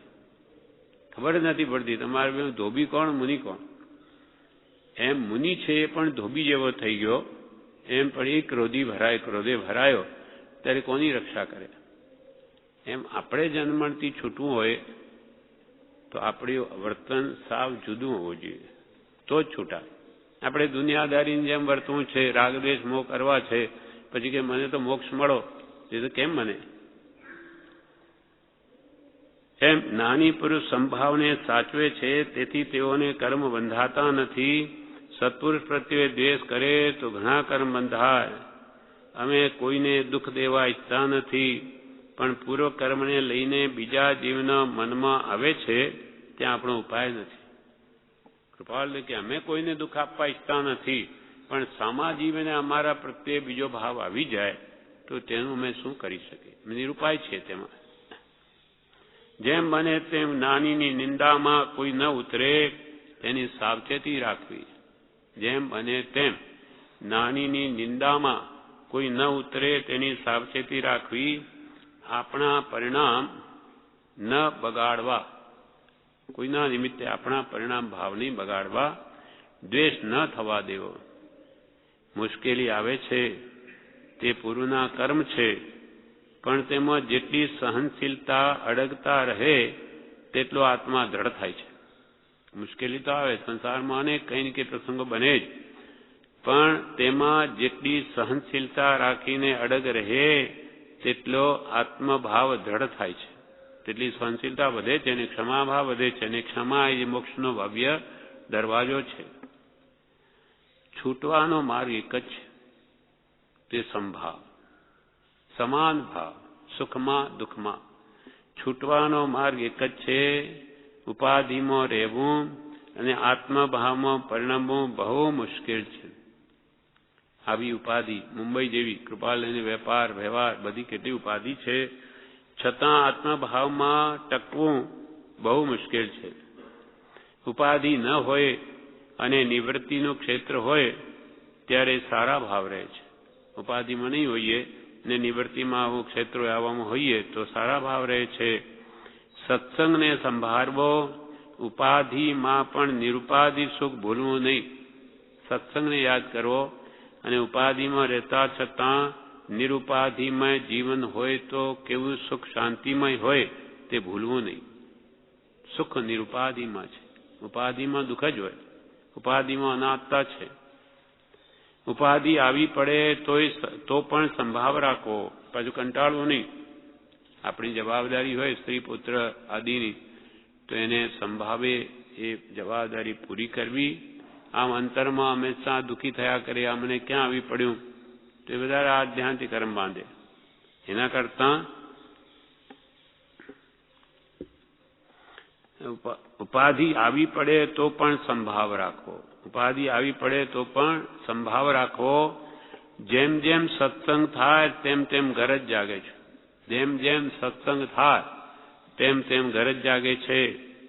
જેને આત્મજ્ઞાન થયું છે તેને પણ સત્સંગની ઈચ્છા રહે છે. કેમ? તો કે એનું આત્મબળ વિશેષ દ્રઢ થાય. જેને આત્મજ્ઞાન થયું છે તેને પણ સત્સંગની ઈચ્છા રહે છે. એ પણ આત્મબળ વિશેષ વધારવા માંગે છે. કેવળ જ્ઞાન સુધી જવાની ઈચ્છા છે. પૂર્વકાળમાં સત્સંગ કરેલો તે આ કાળમાં કૃપાલદેવને સાંભળી આવ્યો. કૃપાલદેવ ઘણા મુમુક્ષો મહાત્માનો પૂર્વે સત્સંગ કર્યો છે, તે આ કાળમાં સાંભળી આવ્યો. જે કંઈ સંયોગો મળે તેમાં રાગ દ્વેષ ન કરવા. જે કંઈ પણ સંયોગો મળે તેમાં રાગ દ્વેષ ન કરવા. કેમ કે રાગ દ્વેષ અજ્ઞાન એ મુખ્ય કર્મની ગ્રંથ છે. થાય નિવૃત્તિ જે હતી તે જ મોક્ષનો પંથ છે. પૂર્વકાળમાં સત્સંગ કરેલ જે કંઈ સંયોગો મળે તેમાં રાગદ્વેષ ન કરવા. સત્સંગ કરવો એવો યોગ ન હોય તો પણ પોતાના પરિણામ ન બગાડવા. સત્સંગનો યોગ ન હોય તો પણ ભાવ શુદ્ધિ જાળવા પ્રયત્ન કરવો. કૃપાળુ દેવને પૂર્વ પ્રારબ્ધને લઈને ઉપાધિમાં રહેવું પડે છે. ભાવના તો નિરુપાધિની જ છે કૃપાળુની, એવું બધાને કરવાનું છે. એટલે બધાએ ઉપાધિ ખસેડી નિરુપાધિમાં જીવન જીવવું તો નિવૃત્તિ મળે અને આત્મવિચારણા થઈ શકે. નાની પુરુષને આશરે જે વર્તે છે તે જેમ સત્પુરુષ કહે તેમ કરે છે. આપણે જો કહીએ કે આપણે કૃપાળુના આશ્રિત છીએ તો ખરા આશ્રિત ક્યારે કહેવાય? કૃપાળુદેવ જેમ કહે તેમ આપણે કરતા હોઈએ તો. નહીં તો અમે તો કૃપાળુદેવને શરણું લીધું, પણ કૃપાળુદેવ કેમ ન કરીએ તો એ શરણ લીધું ન કહેવાય. એમ નાની પુરુષને આશ્રય જે વર્તે છે, આશ્રય એટલે એના શરણે અહીં આજ્ઞામાં, તે જેમ સત્પુરુષ કહે તેમ કરે છે. કૃપાલદેવનું વાક્ય 37મા પત્રમાં, જો તું મુક્તિને ઈચ્છે છે તો સંકલ્પ વિકલ્પ રાગદ્વેષને મૂક. મુક્તિ તને જોઈતી હોય તો પછી આ સંસારના બધા વિકલ્પો મૂકી દે. સંકલ્પ વિકલ્પ રાગદ્વેષને મૂક તો મોક્ષ અવશ્ય થશે. સત્સંગમાં આટલી વસ્તુ જરૂરની છે. બ્રહ્મચારીજી કહે સત્સંગમાં શું કરવું તો ફલીભૂત થાય સત્સંગ. સત્સંગમાં આટલી વસ્તુ જરૂરની છે. પહેલી, હું કંઈ ન જાણું. હું કંઈ જાણતો નથી. 211મા પત્રમાં કૃપાલદેવે કહ્યું છે કે હું કંઈ જ જાણતો નથી એમ વિચારીને પછી જ્ઞાનીને શરણે જવું તો જરૂર માર્ગની પ્રાપ્તિ થાય. પણ હું જાણું છું એમ મનમાં હોય તો પછી ત્યાં ગયેલા શું મનમાં એમ રહે મને બધી ખબર છે, એને વિશેષ લાભ નહીં થાય. પણ આ વિષયમાં હું અજાણ છું. આ પરમાર્થના વિષયમાં હું કંઈ જાણતો નથી. ભલે વ્યવહારમાં ગમે એટલો હોશિયાર હોય, આમાં નહીં. એટલે હું કંઈ જાણતો નથી. એ પ્રથમ જરૂરિયાતની વસ્તુ છે સત્સંગમાં. તો સત્સંગમાં થયેલો બોધ એ કંઈ વિચારે અથવા સમજવા પ્રયત્ન કરે. સત્સંગમાં આટલી વસ્તુ જરૂરની છે. એક, હું કંઈ ન જાણું. બીજું, સામાન્યપણું ન કરવું. કે હવે આ તો બધું સાંભળ્યું છે ને એની એ વાત છે. શું સાંભળવું? બધું એનું એ આત્મસિદ્ધિ અનેક વાર બોલ્યું, શું એમાં? એમ સામાન્યપણું નહીં કરી નાખો. વારંવાર એ વસ્તુ 56ના પત્રકે ભક્તિ વારંવાર શા માટે કરવામાં આવે કે એને એક વારમાં ગળે ઉતરે એવું નથી. આની આ વાત હજારો વખત સંભળાશે ત્યારે એના આત્મામાં પરિણમે. જેમ કે અનાજથી હું દેહ છું, આ ફલાણો છું, એ કેવું દ્રઢ થઈ ગયું છે આ સંસ્કાર. એક બાળક જન્મે, એનું નામ જેમ કૃપાલદેવનો પ્રસંગ છે, કૃપાલની દીકરી કાશીબેન 3 વર્ષની છે. તેમાં આ કૃપાલદેવે કહ્યું કે તું કાશી નહીં, તું આત્મા. તો કે ના, હું તો કાશી. હવે 3 વર્ષની, ના હું તો કાશી. કૃપાલે ફરી કે નહીં તું આત્મા. તો કે ના, હું તો કાશી. એટલામાં ત્યાં ત્રિભુવનભાઈ આવ્યા અને કૃપાલને કહે કે જુઓ ને, આને હજુ 3 વર્ષ થયા છે અને આ સંસ્કારો કેવા દ્રઢ થઈ ગયા. હવે હું કહું છું કે તું આત્મા. તો કે ના, હું તો કાશી. તો કે 3 વર્ષના એટલા ગાઢ સંસ્કાર એમાં પડ્યા છે, તો આખી જિંદગી જે નામ આપણું હોય એ ભાવ કેવો દ્રઢ થઈ જાય. હું તો આ જ ફલાણો, બીજો નહીં. ઊંઘમાં સૂતો એ નામ હોય તો જાગી જાય. આ સંસ્કાર તો એક ભાવના છે. અનાદિકાળથી દેહ તે જ હું છું એ ભાવ અનાદિકાળનો છે, તો કેટલો દ્રઢ થઈ ગયો છે. એકદમ નહીં નીકળે. વારંવાર હું દેહાદિ સ્વરૂપ નથી, હું દેહાદિ સ્વરૂપ નથી, શુદ્ધ ચેતન સ્વરૂપ આત્મા છું, આત્મા છું, સજાત્મ સ્વરૂપ છું, એમ વારંવાર હજારો લાખો વાર એના મનમાં ફરશે ને ત્યારે જ પેલો દેહાધ્યાસ તૂટશે. તેમ છપ્પરની શ્રદ્ધા એકવાર સાંભળ્યું એટલે થઈ જાય એમ નથી. વારંવાર એ ભાવોને દ્રઢ કરવા કૃપાળુ દેવ જેવા ઉત્તરસંડામાં એક ગાથા પોતે હજારો વાર બોલ્યા જ કરે, સેંકડો વાર, એકની એક ગાથા. તો આપણે થાય શું એકનું એક બોલતા હશે, પણ જેમ એકની એક વાત વધારે એને ફેરવવામાં આવે તો એનું રહસ્ય કંઈ ઓર સમજાય છે. એ જ્ઞાની જ જાણે છે. જેમ કે એકની એક વસ્તુ આપણે ખરડમાં ઘૂંટીએ, લીંડી પીપર હોય ને, લીંડી પીપર, એને 64 પહોરી, વધારે પહોરી, એટલા પહોરી, ત્યાં સુધી એને ખરણમાં ઘૂંટ ઘૂંટ ઘૂંટ ઘૂંટ કરે તો મર્દનમ ગુણવર્ધનમ, જેમ વધારે ઘૂંટાય તેમ એના ગુણ વધે છે. તેમ આત્મભાવના ભાવતા ભાવતા ભાવતા જીવ લહે કેવળ નાશ. એકદમ નહીં થાય. એટલે વારંવાર એનું એ કર્યા કરવાથી આ ભાવ દ્રઢ થાય. સંસારમાં એનું એ જ કરીએ છે ત્યારે એ દ્રઢ થઈ ગયું. હવે આ ભાવ આનું એ કરે તો એ દ્રઢ થાય. એટલે કે છે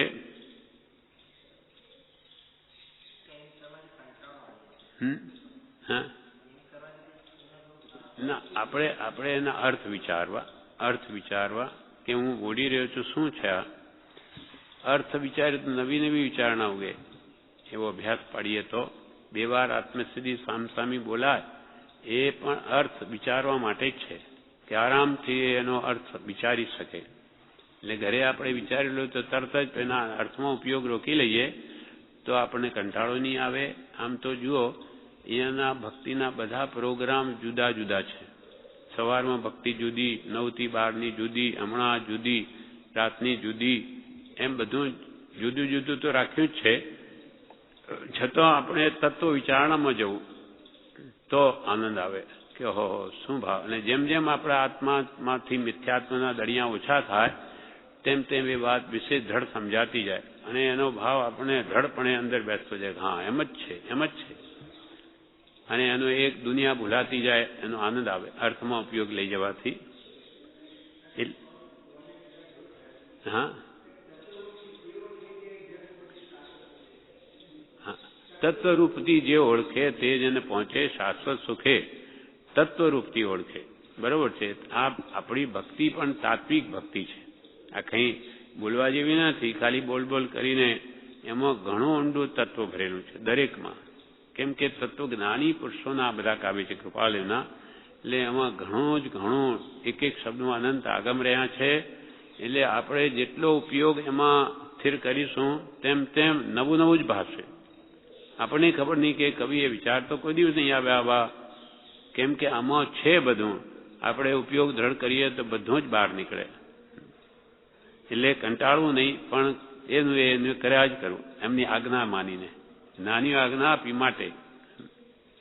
એટલે કે સામાન્યપણું ન કરવું. ત્રીજો, વિનય આદિ ગુણયુક્ત હું. વિનય ભાવ નહીં ભૂલવો. વિનય આદિમાં ચારેય, વિનય, સરળતા, સંતોષ, ક્ષમા. ચારે કષાયોના વિપરીત જે ગુણો છે એ હંમેશા મેળવવાનો પ્રયત્ન કરવો. વિદ્યાદિ ગુણયુક્ત થવું. 5 ઇન્દ્રિયોના વિષયોમાં કે લોભમાં ન પ્રવર્તવું. સત્સંગમાં 5 ઇન્દ્રિયોના વિષયોમાં નહીં પ્રવર્તવું. શબ્દરૂપ રસગંધ સ્પર્શ કે ભાઈ અહીંયા હવે નિવૃત્તિમાં છીએ એટલે સારું સારું ખાઈએ એવા ભાવ નહીં રાખવા. અહીંયા જો કે બીજા આવા સિનેમા, નાટક, રેડિયો, સંગીતના તો કંઈ સાધન જ નથી, પણ ખાવા પીવામાં આપણી વૃત્તિ બહુ નહીં જાય. એમ 5 ઇન્દ્રિયોના વિષયોમાં સત્સંગમાં નહીં પ્રવર્તવું અને લોભમાં ન પ્રવર્તવું. અહીંયા કોઈ લોભ કસાયને પોષણ ના આપવું. એ વાત શાસ્ત્ર વાંચતા અને આત્મવિચાર કરતી વખતે પણ કલ્યાણકારી છે. એ વાત શાસ્ત્ર વાંચતા અને આત્મવિચાર કરતી વખતે પણ કલ્યાણકારી છે. આ ચારે વસ્તુઓ સત્સંગમાં હું કહીને જાણવું, સામાન્યપણું ન કરવું, વિનયાદિ ગુણયુક્ત થવું અને 5 ઇન્દ્રિયોના વિષયોમાં કે લોભમાં ન પ્રવર્તવું. એ વાત શાસ્ત્ર વાંચતા કે આત્મવિચાર કરતા પણ કલ્યાણકારી છે. આપણી શ્રદ્ધા આપે આપણને તેમાં. નાનીએ કહ્યું તે સમજવું છે, એમ કરી આત્મવિચાર કરતા રહેવું. નાનીએ આજે કહ્યું છે, ભક્તિ કરીએ છે, નાનીએ કહ્યું છે માટે કે છે મારે સમજવું છે એમ કરી આત્મવિચાર કરતા રહેવું. લૌકિક વાત છોડી અલૌકિકમાં વૃત્તિ રહેવા દેવી. એટલે સંસારની વાતો સત્સંગમાં મૂકી દઈ અને અલૌકિક એટલે આત્મા સંબંધીની વિચારમાં રહેવું. પ્રમાદથી એક સમયમાં જે કર્મ બંધાય છે તેથી આત્મા ક્યાંય ઘસડાઈ જાય છે. પ્રમાદમાં આપણો જો એક સમય ગયો અને કંઈ આડોઅવળો વિચાર આવી ગયો તો કે છે કે કેટલાય કર્મ બંધાઈ જશે. જાગ્રત રહેવું સદા કે મારી ભાવ મારા ક્યાં રહે છે. પ્રમાદથી એક સમયમાં જે કર્મ બંધાય છે તેથી આત્મા ક્યાંય ઘસડાઈ જાય છે, ક્યાંનો ક્યાંય પહોંચી જાય, સંકલ્પ વિકલ્પ કંઈ ને કંઈ કરીને. માટે કે છે ભાવોની સદા જાગૃતિ રાખવી. આ પ્રમાણે આ પત્રાંક 399નું વિવેચન પૂરું થયું. વિશેષ આપણે આવતીકાલે વચનામૃત પત્રાંક 400 મુંબઈ શ્રાવણ વદ 1948. વચનામૃતનું પાન છે 349. પત્રાંક 400. આ પત્ર સૌભાગભાઈ ઉપર છે. એમાં વાલે લખે છે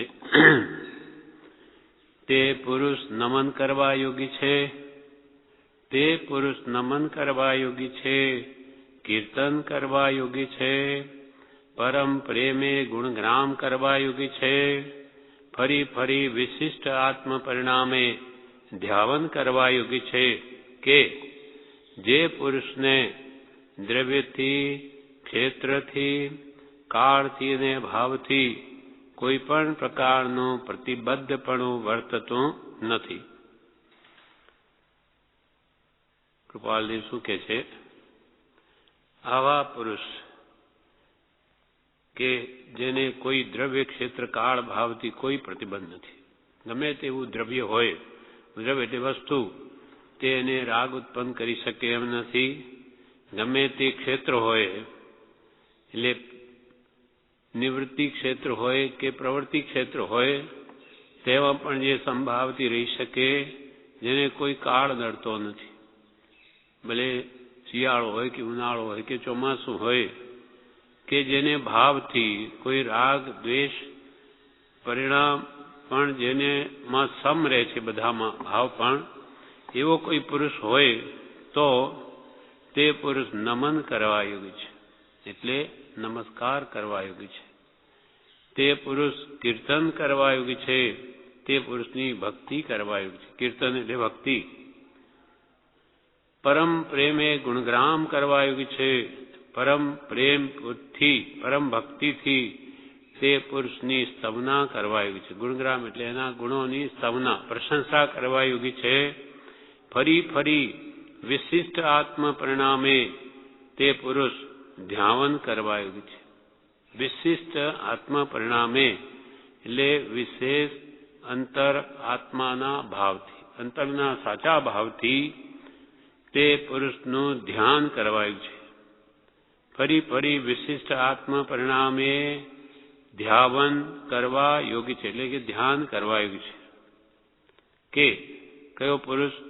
જે પુરુષને, જે આત્મનાની મહાત્માને દ્રવ્યથી, ક્ષેત્રથી, કાળથી ને ભાવથી કોઈ પણ પ્રકારનું પ્રતિબદ્ધપણું વર્તતું નથી. કોઈ પણ પ્રકારે પ્રતિબંધ નથી. ગમે તે દેશ હો, કાળ હો, વસ્તુ હો કે ગમે તેમાં રાગદ્વેષતા ભાવ નથી, બધામાં સમભાવ છે. એવો પુરુષ કોઈ હોય તો તે નમન કરવાયું છે, કીર્તન કરવાયું છે, ગુણગ્રામ કરવાયું છે. વિશિષ્ટ પ્રકારે તે આત્માના શુદ્ધ આત્મા સ્વરૂપનું ધ્યાન કરવાયું છે. કૃપાલદેવ આ બધું લખ્યું. એ કોના ગુણો એવા હોય? ભગવાનના હોય. આપણા માટે પરમ કૃપાળુ દેવ પોતાની એવી અદ્ભુત આત્મદશા છે, એટલે આનું આ વર્ણન કર્યું છે. આપના ઘણા પત્રો મળ્યા છે. સૌભાગભાઈને કહે છે,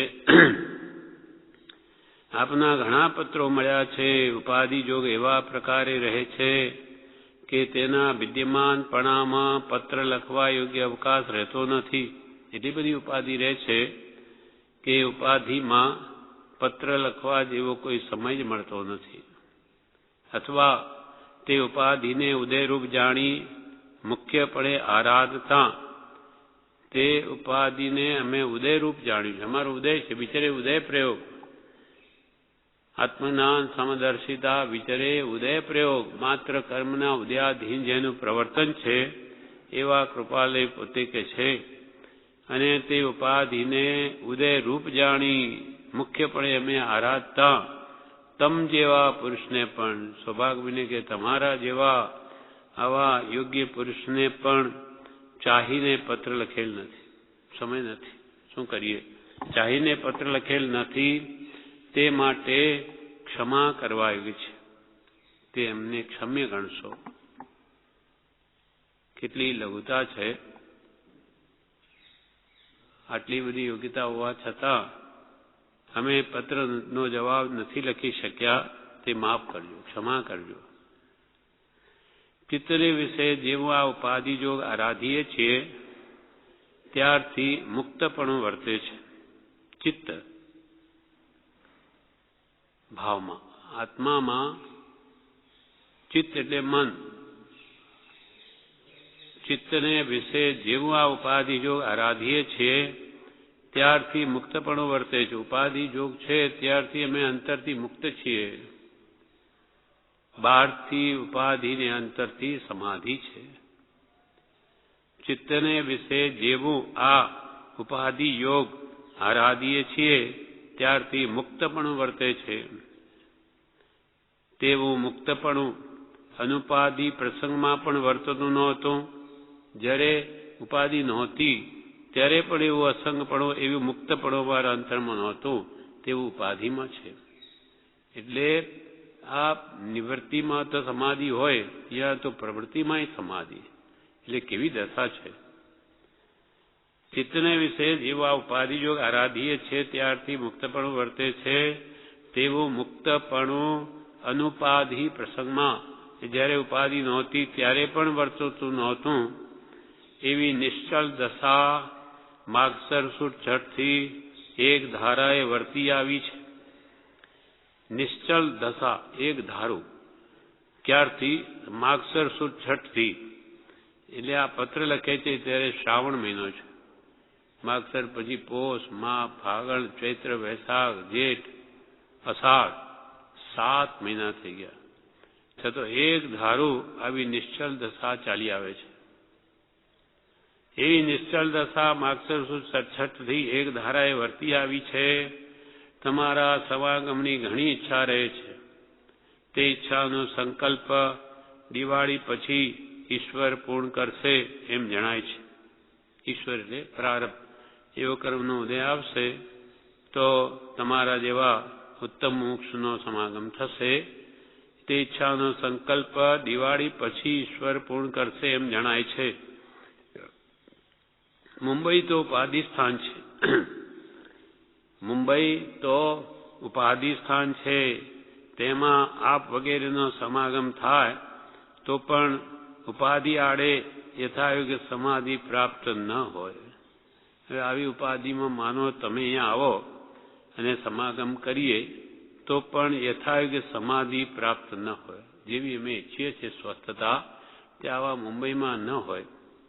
જેથી કોઈ એવું સ્થળ ધારીએ છીએ કે જ્યાં નિવૃત્તિ જોગ વર્તે. એટલે એવું સ્થળ આપણે ક્યાંય જઈએ કે જ્યાં બંનેને આપણને નિવૃત્તિ હોય. તમે આવો પણ અમે પ્રવૃત્તિમાં અહીંયા છીએ એટલે નિવૃત્તિ યોગ સ્થળ કંઈ મળી આવે તો એ ઈચ્છીએ છીએ. પછી કોઈ પ્રશ્ન છે, લીંબડી દરબાર સંબંધી પ્રશ્નોત્તર અને વિગત જાણી છે. લીંબડી ગામ છે, ત્યાંના દરબારનો કોઈ પ્રશ્ન હશે, તે સંબંધી પ્રશ્નોત્તર અને વિગત જાણી છે. હાલ ઈશ્વર ઈચ્છા તેવી નથી એટલે પ્રશ્નોના ઉત્તર આપવા જેવી સ્થિતિ નથી. પ્રશ્નોત્તર માટે ખીમચંદભાઈ મળ્યા હોત તો યોગ્ય વાર્તા કરત. ખીમચંદભાઈ જો મળ્યા હોત તો કદાચ પ્રશ્નોનો ઉત્તર તમને લખત, યોગ્ય વાર્તા થાત. તથાપી તે જોગ બન્યો નથી. એમનો ખીમચંદભાઈનો મને યોગ હમણાં થયો નથી અને તે હાલ ન બને તો ઠીક એમ અમને મનમાં પણ રહેતું હતું કે ભાઈ હમણાં આવી ઉપાધિમાં એ ના આવે તો જ ઠીક છે. તો એમ જ થયું છે કે એમનો મને હમણાં યોગ થયો નથી. આપના આજીવિકા સાધન સંબંધી વાર્તા લક્ષ્યમાં છે. સૌભાગભાઈને આજીવિકાનો જે પ્રશ્ન છે એ સંબંધી વાર્તા લક્ષ્યમાં છે. તથાપી અમે તો માત્ર સંકલ્પધારી છીએ, બીજું કંઈ નહીં કરી શકીએ. સંકલ્પ કરીએ તમારું ભલું હોય, તમારી બધી સ્થિતિ સારી થઈ જાઓ, બાકી અમે કંઈ કરી શકવાના નથી. તથાપી અમે તો માત્ર સંકલ્પધારી છીએ. ઈશ્વર ઈચ્છા હશે તેમ થશે. જેમ બનવાનું હશે તમારા પુણ્ય પ્રમાણે તેમ બનશે અને તેમ થવા દેવા હાલ તો અમારી ઈચ્છા છે. હાલ તો જેમ ઉદય આવે તેમ તમે પણ સંભાવે જોયા કરો, સંભાવે ભોગવો, અમારી ઈચ્છા છે. ક્ષમતા રાખો. પરમ પ્રેમે નમસ્કાર પહોંચે. પરમ પ્રેમ સહિત અમારા નમસ્કાર પહોંચે. આ પ્રમાણે આ પત્ર પૂરો થયો. હવે એ પત્રનું વિવેચન છે.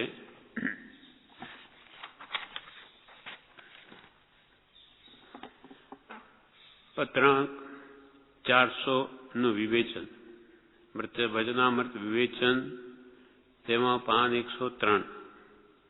એમાં કે છે, પૂજ્યશ્રી કહે, પૂજવા યોગ્ય, સ્તુતિ કરવા યોગ્ય, નમસ્કાર કરવા યોગ્ય કોણ છે? કોની પૂજા કરી શકાય, કોની સ્તુતિ કરી શકાય, કોને નમસ્કાર કરી શકાય એવો કોણ છે જગતમાં? તે કહે છે, જે વસ્તુ આપણે જોઈએ છે તે વસ્તુ જેનામાં હોય તેને નમસ્કાર કરવાના હોય છે. જેમ કે આપણને કૃપાળુદેવ જે સ્થિતિ પામ્યા તેવી સ્થિતિ આપણી જરૂર છે, અથવા ભગવાન તીર્થંકરો જે સ્થિતિ પામ્યા તેવી આપણી પણ સ્વરૂપમાં સ્થિતિ જોઈએ છે. એવી જેની સ્થિતિ થઈ છે તેને નમસ્કાર કરવાના છે. આપણે મંદિરમાં જતાં જ પહેલાં જ વિનય કરીએ છીએ, ભગવાનનો નમસ્કાર કરીએ છીએ, એના ચરણમાં આપણું માથું મૂકીએ છીએ કે આપના ચરણ કમળને મારું શ્રેષ્ઠ અંગ માથું કહેવાય. આપના કનિષ્ઠ અંગમાં મારા નમસ્કાર હો. વિનયાદિ ગુણ હોય તો જ એ જ્ઞાનીઓનો કહેલું આપણા હૃદયમાં ઉતરે. જે વસ્તુ આપણે જોઈએ છે તે વસ્તુ જેનામાં હોય તેને નમસ્કાર કરવાના હોય છે. ભગવાન એવા છે. ભગ એટલે લક્ષ્મી, આત્મલક્ષ્મી, વાન એટલે વાળા. આત્મલક્ષ્મીથી યુક્ત કોણ છે? ભગવાન છે. તો એ ભગવાન પૂજવા યોગ્ય છે, સ્તુતિ કરવા યોગ્ય છે, નમસ્કાર કરવા યોગ્ય છે. કેમ કે જે જ્ઞાન આપણને જોઈએ છે એમ તેમનામાં છે. જ્ઞાન નાની માકડો, અને આપણે આત્મજ્ઞાન જોઈએ છે માટે તે પુરુષ ભજવા યોગ્ય છે, કીર્તન કરવા યોગ્ય છે. વાતો કરવી હોય તો એમના ગુણોની કરવી એ ગુણગ્રામ છે. વાતો કરવી તો સત્પુરુષમાં કેવા કેવા શ્રેષ્ઠ ગુણો રહ્યા છે તેના ગુણગ્રામ કરવા. ભક્તિ એટલે સત્પુરુષ પાસે જવું, સદગુરુ પાસે જવું. એ ભક્તિમાં બધું સમાય છે. પ્રભુશ્રીએ પણ કહ્યું, ભક્તિમાં તો પ્રભુ બધું આવી ગયું, પ્રેમમાં તો પ્રભુ બધું આવી ગયું. ભગવાનમાં પ્રેમ આવવો જ દુર્લભ છે. પ્રીતિ અનંતથી પર થકી જે તોડે તે જોડે. એ અનાદિનો પ્રેમ આપણો જગતમાં છે, એ ત્યાંથી તૂટે ત્યારે જ્યાં જોડાય છે. જેટલા પ્રમાણમાં પ્રેમ સંસારના પદાર્થોમાં ઘટે તેટલા જ પ્રમાણમાં ભગવાનના ગુણો પ્રત્યે પ્રેમ થાય. એ ભક્તિમાં તો બધું સમાય છે. નમસ્કાર એ ભક્તિ છે, કીર્તન એ ભક્તિ છે, ગુણગ્રામ એ ભક્તિ છે. એ બધા ભક્તિના જ ભેદ છે. ભક્તિના કેટલા ભેદ ગાથા કઈ છે? શ્રવણ કીર્તન ચિંતવન વંદન સેવન ધ્યાન લઘુતા સમતા એકતા નવધા ભક્તિ પ્રમાણ. શ્રવણ કરવું, સાંભળવું, કીર્તન કરવું, ભજન કરવું, શ્રવણ કીર્તન ચિંતવન કરવું, એના વચનોનો વિચાર કરવો. શ્રવણ કીર્તન ચિંતવન વંદન કરવું, નમસ્કાર કરવા, સેવા કરવી એમની, વંદન સેવન ધ્યાન, એમના ગુણોનું ધ્યાન કરવું. વંદન સેવન ધ્યાન લઘુતા રાખવી, નિર્ભિમાનપણું, હું તો કંઈ જાણતો નથી એમ લઘુતા. બંધન સેવન ધ્યાન લઘુતા, સમતા સંભાવમાં રહેવાનો પ્રયત્ન કરવો. લઘુતા સમતા એકતા, સત્પુરુષ આત્મા અને પરમાત્માનું એક રૂપ થઈ જવું, તે પરા ભક્તિની છેવટની હદ છે. એકતા, ભગવાનને જેમ કૃપાલદેવ ભગવાનના સ્વરૂપ સાથે અભેદ થઈ ગયા. અભેદ એટલે ભગવાનના સ્વરૂપમાં અને કૃપાલદેવના સ્વરૂપમાં ભેદ રહ્યો નહીં. અમે અભેદ થયા છીએ, તો એ નાથ તું તુષ્ટમાન થઈને પણ અમને બીજું શું આપવાનો હતો? અમે તારી સાથે અભેદ થઈ ગયા, એટલે વિશેષ અમે તું રાજી થઈને મને શું આપવાનું? તારા અભેદ સ્વરૂપમાં જ મારો નિવાસ છે. કૃપાલ કે તારા અભેદ સ્વરૂપમાં જ મારો નિવાસ છે, શુદ્ધ સ્વરૂપમાં, તો તું તુષ્ટમાન થઈને બીજું શું આપવાનો હતો? એમ ભગવાનની ભક્તિ કરવી, એના 9 પ્રકાર કયા? લઘુતા સમતા એકતા નવધા ભક્તિ પ્રમાણ. આ નવધા એટલે 9 પ્રકારની આ ભક્તિ છે. એ બધા ભક્તિના જ ભેદ છે. સત્પુરુષની આ ભક્તિ કરવાથી તેમાં ઉલ્લાસ આવે, તે ખસે નહીં, ત્યારે ધ્યાન કહેવાય. ભક્તિમાં તન્મયતા, લીનતા, તેને ધ્યાન કહેવાય. જેને કોઈ દ્રવ્યમાં પ્રતિબંધ નથી વર્તતો, કોઈ દ્રવ્યની વસ્તુની એને પડી નથી, જેને ઈચ્છા નથી, તે પુરુષની આ બધી ભક્તિ કરવાની છે. બધેથી એ પુરુષ ઉખડી ગયા છે, ક્યાંય આસક્ત નથી, કોઈ પણ પદાર્થમાં ચોંટ એમને નથી, ઉદાસ ભાવ છે. કોઈ પ્રત્યે રાગ ભાવ નથી, એવા વિતરાગ છે, તે નમન કરવા યોગી છે. વારંવાર એમાં ચિત્ત જાય આવા પુરુષમાં, કૃપાલદેવ જેવામાં. જેમ જેમ સંભાળે તેમ તેમ વધારે સાંભળે, એવા ઉલ્લાસથી એ પુરુષનું ધ્યાન કરવા યોગ્ય છે. એના ગુણોમાં લીન થવા યોગ્ય છે. એવા અપૂર્વ પુરુષની શ્રદ્ધા થાય તો એ જેવી તેવી વસ્તુ નથી. આપણા માટે કૃપાલયની જો સાચી અંતરથી શ્રદ્ધા થાય તો એ જેવી તેવી વાત નથી, ઘણી મોટી વાત છે. કે આવા પુરુષ પ્રત્યે આપણે વિશ્વાસ આવ્યો, એ જેવી તેવી વસ્તુ નથી, તેમાં જ ચિત્ત રાખવું. કૃપાળુ દેવમાં જે કૃપાલ એટલે શુદ્ધાત્મા, સજાત્મ સ્વરૂપ, એમાં જ ચિત્ત રાખવું. અનંત ભાવ ભમતા એવો પુરુષ કોઈક વખત મળે, એવા આપણને કૃપાળુ દેવ મળી આવ્યા. આવા પુરુષને પહેલા કૃપાલદેવે જે વર્ણન કર્યું, એવા પુરુષ આપણને કૃપાલદેવ મળી આવ્યા. અનંત ભાવ ભમતા એવો પુરુષ કોઈક વખત મળે, એવા આપણને કૃપાળુદેવ મળી આવ્યા. તો એમનામાં ચિત્ત રાખવું, એમનામાં મન રોકવું. કેમ કે એ વિતરાગ પુરુષ છે, એ સામા વ્યક્તિ પ્રત્યે રાગ કરતા નથી, માટે આપણો પણ રાગ નાશ પામે છે. એવા આપણને કૃપાળુદેવ મળી આવ્યા તો એમનામાં ચિત્ત રાખવું. પ્રભુ શ્રીજીએ આપણને બતાવ્યા, નહીં તો સમજાતે નહીં. તો કોણ ઓળખી શકે? આમ ઝવેરી વેશમાં એ જ્ઞાની, આપણે તો બાહ્ય ત્યાગ હોય તો જ્ઞાની, અને ગ્રસ્તનો વેશ હોય તો અજ્ઞાની, એવી આપણી બાહ્ય ઓળખાણ છે. તો કે આવા પુરુષ અંતરથી વિતરાગ છે, એ પ્રભુશ્રીજીએ બતાવ્યા, નહીં તો સમજાતે નહીં. સદગુરુના ઉપદેશ વણ સમજાય જીનરૂપ. જેમ સદગુરુ આપણને ઉપદેશ કરે તો જ જીનેશ્વર ભગવાનનું સ્વરૂપ સમજાય, તેમ પ્રભુશ્રીજીએ આપણને કૃપાળદેવનું સ્વરૂપ સમજાવ્યું છે. પોતે તેની ભક્તિ કરી તે મય બની અને પોતે દીક્ષિત મુનિ છે, એટલે બધા એના પર વિશ્વાસ કરીને પુરુષને માન્ય કર્યા છે. તેવી જ રીતે સદગુરુના ઉપદેશ વગર જીનેશ્વર ભગવાનનું સ્વરૂપ નહીં સમજાય. તો સમજાવવાનો ઉપકાર શો? સમજાવવા વગર ઉપકાર કેવી રીતે મનાય જ્ઞાનીઓને? શું ઉપકાર, શું સમજ્યા? સમજાવવાનો ઉપકાર શો? સમજે જીન સ્વરૂપ. જો સદગુરુનું યથાર્થ સ્વરૂપ સમજાય તો પોતે જીન સ્વરૂપ બની જાય, પોતે સમ્યક દ્રષ્ટિ બની જાય. એમ જગતથી જે અસંગ થયા છે, કૃપાળદેવ જગતથી અસંગ થયા છે, દ્રવ્ય ક્ષેત્ર કાળ અને ભાવથી અસંગ થયા છે, તેને નમસ્કાર છે. એવા પુરુષથી જ મોક્ષ સમજાય છે. આવા વિતરાગ પુરુષોથી જ ખરેખર મોક્ષ માર્ગ મળે છે. કેમ કે માર્ગના સાચા જાણકાર છે. તે મોક્ષની મૂર્તિ સત્પુરુષ છે. કોઈ પ્રત્યે રાગ અને દ્વેષ ન કરવા, બધો કાળે કરીને જવાનું છે. ગમે તે લોકો એના પર રાગ કરીએ કે દ્વેષ કરીએ, પણ બધું જ નાશવંત છે. નાશવંત પદાર્થો પ્રત્યે શું રાગ કરવો, શું દ્વેષ કરવો, બધું જ જવાનું છે. કૃપાળદેવ પોતાની દશા જણાવે છે કે અમે ઉપાધિમાં છીએ, છતાં સમાધિ જેવું લાગે છે. જેમ જેમ ઉપાધિ આવે તેમ તેમ વધારે બળ કરવું પડે છે, ત્યારે આત્મામાં રહેવાય છે. કૃપાળદેવને આત્મા ભૂલાતો નથી, મુક્તપણાની ભાવના છૂટતી નથી.